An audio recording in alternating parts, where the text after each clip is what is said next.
Welcome to Send a Rope TV. I'm Kurt. Some of you have been asking me about what I think about the swine flu. Well, I'm in Virginia. So far, so good here. That's one thing. This whole thing stinks to me. First of all, we have colds and flus and sicknesses all the time that have affected way more than 50 people. And yes, the flu itself kills people every year. Now, what's interesting about this one that people are talking about is how people in the demographic groups that don't typically get sick are getting sick and dying.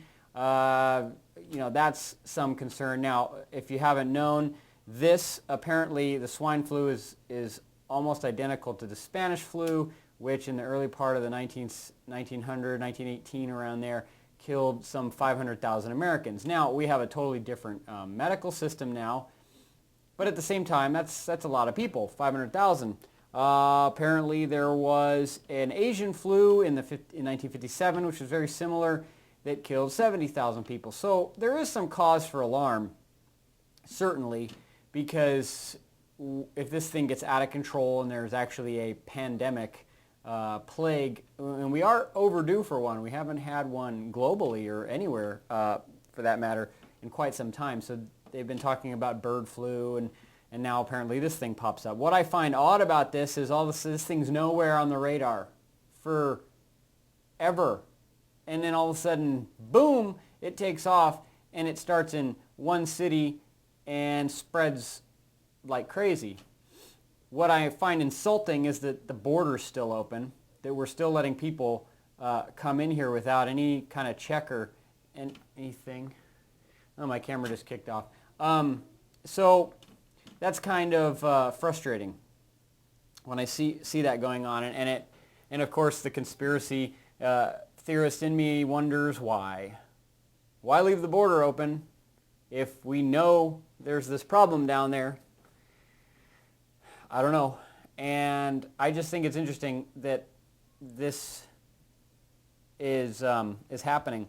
Now, somebody asked me if I think the government's behind it. And it really doesn't matter. What I'm more concerned about is what the government's up to during this event.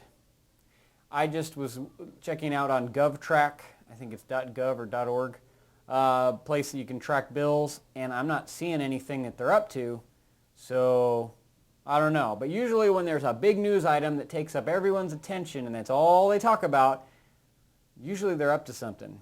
They're trying to pass the Patriot Act, trying to pass the Military Commissions Act, they're trying to pass some bad spending bill, some way that they want to violate the Constitution, violate their oath of office. They always like to do these when there's some thing happening. Some big disaster or some big pandemic or some big this, some big that. So, or as a result of. So, imagine this. This thing gets worse. It continues to get out of control. It's in every state. It's a pandemic. It's the end of the world.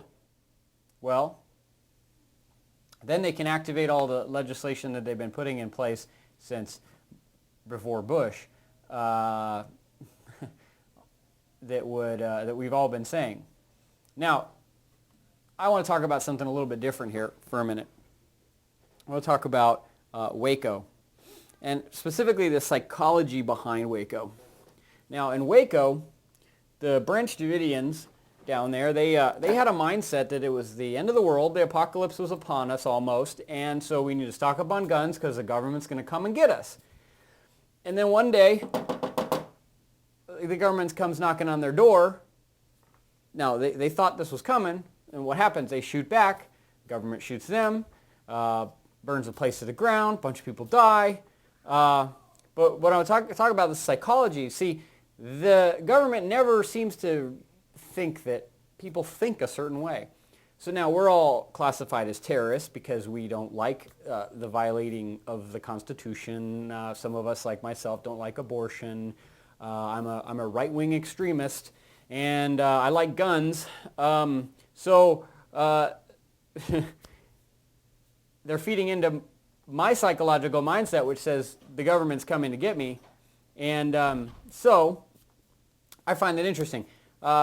Now, they got the H.R. 45, which I've already done a video on. It's still in committee, so they haven't moved forward with it. And in committee means we're just waiting for the right time politically that we can pop it out of committee and send it on its way. And so that's in the works. There's some treaty stuff that's in the works.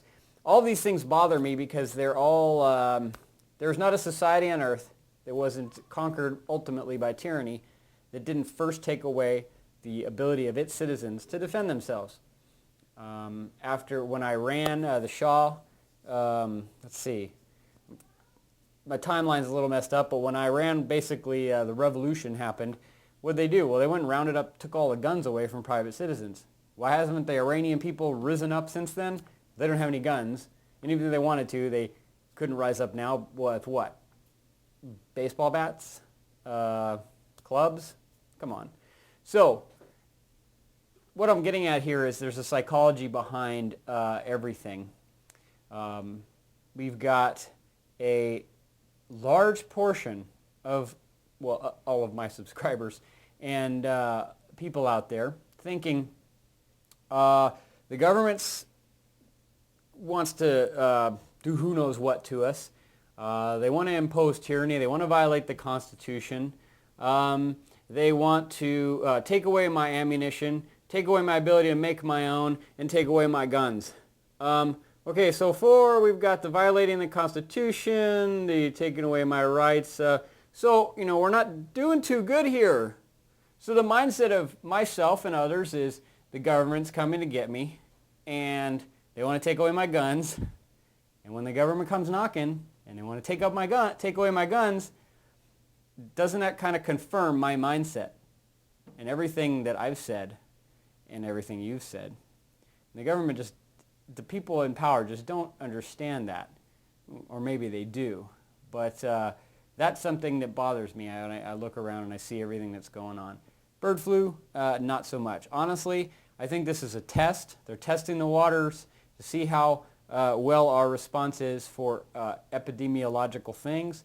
And, of course, something else will probably come along in the works here real soon. So, buy a mask.